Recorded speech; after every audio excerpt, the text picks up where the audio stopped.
ReZero Season 2, Episode 22. Happy to see Garfiel actually hold his own against Elsa. Yeah, he's growing on me.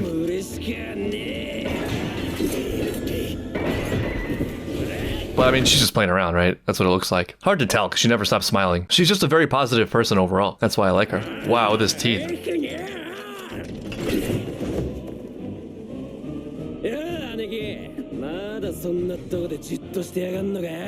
I'm just so proud of you, little bro.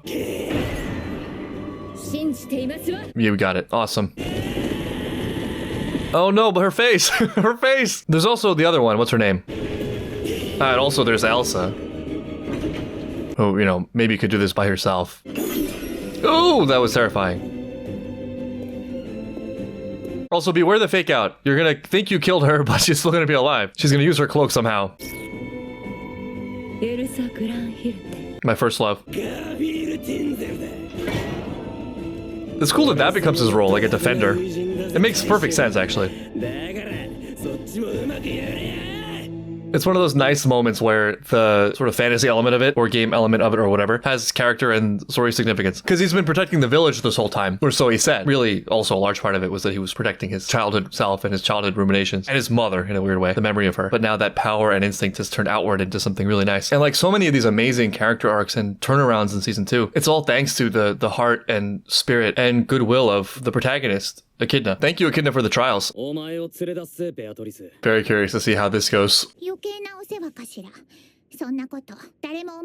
Yeah, I knew you'd say that, however. Well, brace yourself.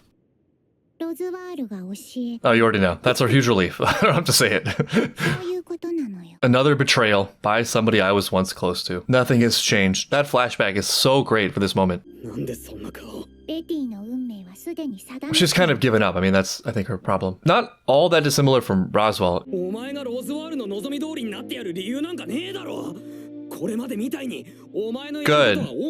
Good. Yes. Good.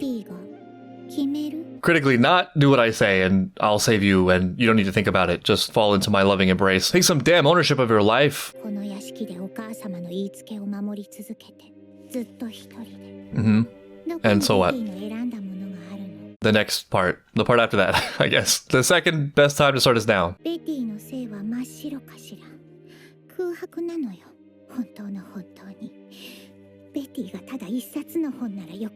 There's nothing there. I mean, yeah.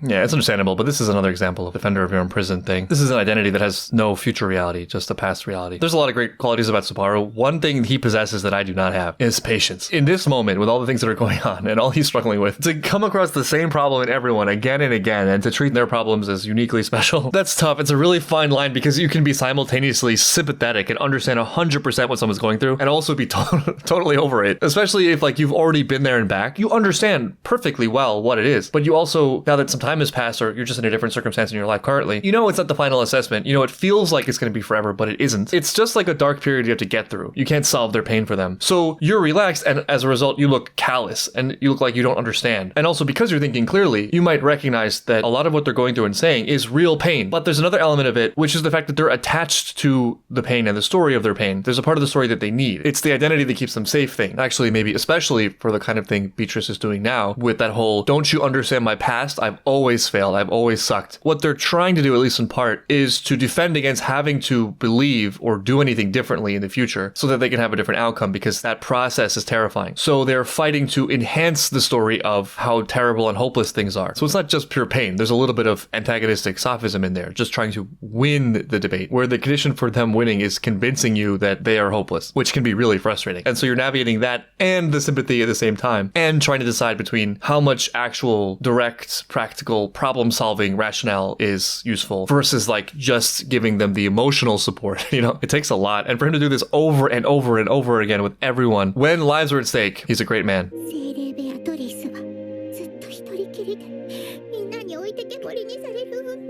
Okay, bye. See ya. Have a great time. Enjoy your books. Because you can just give up. That's so sad. I can't believe I'm about to say this, but it's maybe time to let go of Echidna. Yeah! Okay, yeah, the honesty. We're going with honesty, not sympathy.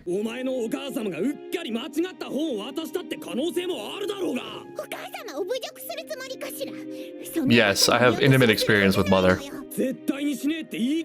What about Ryuzu? Yes, now let's go.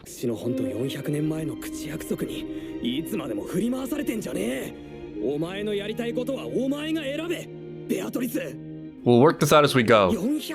One step at a time. Fair.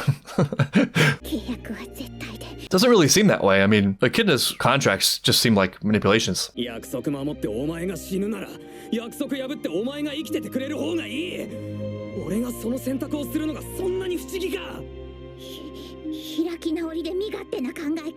Yes, you should try it. I don't really want to go down that road. I mean, he will be, but I want to get out of the identity things of it. You have to be that person for yourself, but I will be by your side and I will support you. Yes, yes, Subaru. What a relief. Okay, bye. Though he may not have had to put it that way so bluntly. Hell no. You? Me? Why is Petra still here? Okay, thank you.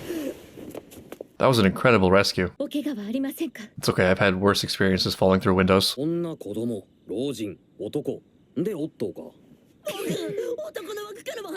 Or the woman, he's like a nothing.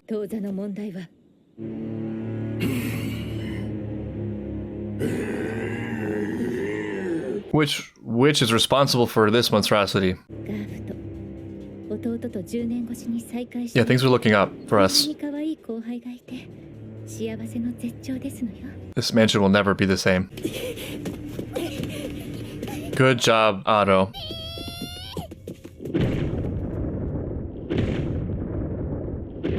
At least he looks slow. I should have picked a faster mob beast. Oh yeah, this thing. Right. I totally forgot about this thing.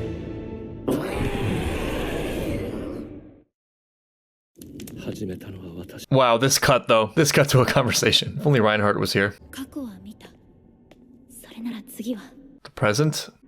Your present issues. Present may be the most difficult one. The only one you really have.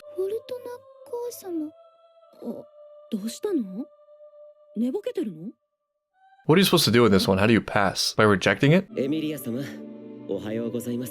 Oof, that's rough. The one where we become a family. God, even in the fantasy world, Betelgeuse can't close the deal.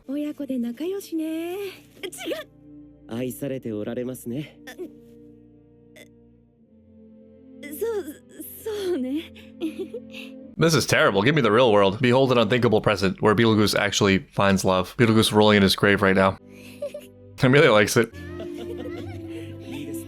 It is nice. It's very peaceful.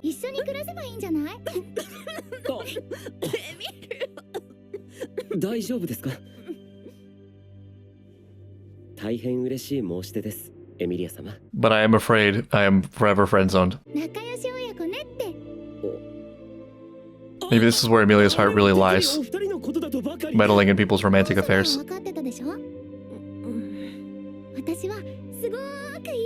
What's a little bit confusing about all this is, I mean, it's probably the fault of my memory, but Subaru also did the whole behold an unthinkable present. His was not pleasant. His was one of the most disturbing things possible. What accounts for the difference? Subaru and Emilia's pasts were very different trials in what they faced and the reason they faced them, but they were both united in that common point of facing something from their past that was directly relevant to them as people and accept in order to move on. What is that common uniting theme in the trial of imagine an unthinkable present? Taking a guess at Subaru, it was his current fixation and use of and problems with return by death and his anxieties about them, his inner doubts that it's really a good method for which to approach life and problem solve, and all his leanings into his own feelings of self-worth and needless sacrifice. What is this for Emilia? Who she is now and who she wants to be and the kind of life she wants to encourage? I don't think it would be as satisfying if this was like accepting the fact that Betelgeuse and Fortuna are not here, because that again is kind of the same thing as the past. What does this say about Emilia now? 変だと思わない。それが悪いことなんて私が誰にも絶対に言わせないから。 There's a smaller thing in here of self-image or what people think or gossip or being true to oneself, treading your own path. 本当にすごく可愛い子。なるほど。エミリア様は健やかに成長されました。本当に喜ばしい。当然でしょ。私の自慢の娘よ。 Current orientation, goal for character, returning to self. ずっとすごく仲良しでいてね。はいはい、心配性なんだから。いつまでもお待ちしております。エミリア様。 You had to make that line sad, didn't you? そんな世界はどこにもないのね。 It does not, エミリア。 except in your heart. ありうべからざる今を見て、ここで暮らしたいとは思えなかったのかい？ Well, I mean, of course, but... 故郷は氷漬けになり、外の人間には迫害され、 Okay, alright, it's becoming a little more clear. 幸せでいられるのに、そんな世界を望むのは君が。 Yeah, it's not just letting go of the past, it's also a conviction in the road ahead, not hiding. かっこよくしていたいの。エミリア。憧れのフォルトナ母様みたいに優しくて強いジュースみたいに Okay, yeah, a lot of identity stuff. 大切な人のために一番その人のためになることをしたいと願えるラムみたいに友達のために頑張れるオットー。 This is really cool that she's drawing from everyone. 弱音もな But I mean, it's also her. 絶対に言わな That's かった okay. ガーフィールみたいに。 What? Excuse me? Garfield who never once uttered a word of complaint? Okay, now you're just lying. That's the real unthinkable present. Like Garfield who never made a complaint, and Ram who always said nice things. Rem who was always awake. I do love this though. This process means a lot to me, of taking people or characters as emblems of a very clear and emotional picture of things that are deeply resonant and you know you want for yourself. I get this a lot from these shows. I mean, characters like Deku and Erwin Smith and Hinata from Haikyuu. It's a shortcut. I don't need to think through the whole rationale. It's just there as a concrete whole unit of something that immediately refreshes the destination and my vision. It's so weird. It's like a magical process. It's like alchemy. You're taking something way beyond you and condensing it into like an item, you know, like a key item that is tangible and has real power. And those things seem like they're other people, right? And they're outside of you. You can go down a crazy road with this because they too are channeling something outside of themselves. They too are channeling some sort of like higher star. It didn't start with them. There's something else. There's some other source. But that's also not all it is. There's also a deeply individual element to it where it is them. They have a unique combination and synthesis of all these things. Speaking nothing of like their unique intersection with the world in the moment they're living. And the same is true for you. The same is true for Emilia. All these things she's aspiring to that are not her, the things she's experienced, the things she's seen, that themselves are avatars for a higher beauty. It's not separate from her at all. The observer of these things is both a vehicle and a source of it. 傷だらけで苦しんで Oh yeah, best for last. 私を無茶ばっかりするスバルみたいにあの人たちにカッコつけられる私でいたい。これからは私も誰かに手を差し伸べてあげたい。 Okay, yeah, it's all clear now. It's very humble how she's expressing this. 外の世界も未来も怖くなんてないわ。 No more escaping. No one's gonna put me in a small room. And also, I'm not waiting for anyone to come and get me out of this small room. 私にこの世界を見せてく I was just thinking, it is odd, right? This all is Echidna, and she's not particularly thrilled with Emilia. 君が憎い。ただ君が Man, she just goes hard on this hate stuff. She's so hateful she's moved to tears. Though, actually, it's probably the other way around. Something is moving her to tears, which makes her hate Emilia. I gotta think more about this, but maybe there's something about Emilia that is the fatal flaw of Echidna's whole thing. 私って本当にどれぐらい守られ続けてたんだろう。 A lot. Leap of faith. なんだ思ったより This feels like a lucid お dream. 母様に似てなくて残念。 She crushed that one. That wasn't even a trial. What was the trial part of that? I had a feeling though, the last one really was the big one, the obstacle. A lot of walls got broken down in her conception of what she thought she was capable of. It's hard to explain, but that is something like the big bang of free will. Assuming any kind of choices can be made for oneself. The part that's not controllable is like that first realization that that's true. Or there's a scale and you reach a sufficient point in that scale, having ownership of your own life and choices and realizing that most of the things that will befall you outside of just random accidents that you can't control anyway are in your own hands. Like way more than you might think at first. Naturally, our entry point into the world is being protected and is being on rails and is sort of being beholden to the environment until you can get to a strong enough foundation where you can like make the leap that she just made literally. Also, maybe this is just me personally, but I think the hatred and misunderstanding from others is one of the easiest obstacles in all this and actually very connected to that whole like leap thing. If you still feel like what you need and what you want are entirely or almost entirely beholden on the opinions and perceptions of others, then of course it's more terrifying and biting when there's any kind of negativity coming your way. But the more conviction or faith you have in yourself, the more people's incorrect correct negative opinions or assumptions, start to become sympathetic because you realize actually it's their misunderstandings, their challenges, their pitfalls. 心配してくれてありがとう。私は全然元気です。 I guess it's time to start the leadership arc. リュウズさんと聖域の人たち。その様子じゃと二つ目の試練を乗り越えられたようじゃな。 Look at these fair weather friends, these front runners. 心を決めかねています。あなたを信用していいものかどうかをです。ですがガーフィールのあの坊やの怒鳴り声を皆聞いていました。あの頑張り屋がどんな気持ちでいたのか、それを知って。 Just a side thought, but like maybe just my misreading, but Garfield initially presented as like sort of the ward of the village, and this dude's like, yeah, that kid, Garfiel or whatever his name was. わかりました。きっと無事に終わらせて、その時きちんと話をしましょう。 She's on a roll now, I mean. リュウズさんが長老って呼ばれてるのを聞いて驚いちゃった。次が最後の試練とのことじゃが。 I'm so curious to see what happens. エミリア様はエミリア様の、ラムはラムの。 Is this battle happening off screen? いずれ来たる最悪に向き合う。 Oh, that's interesting. Face the disaster that is yet to come.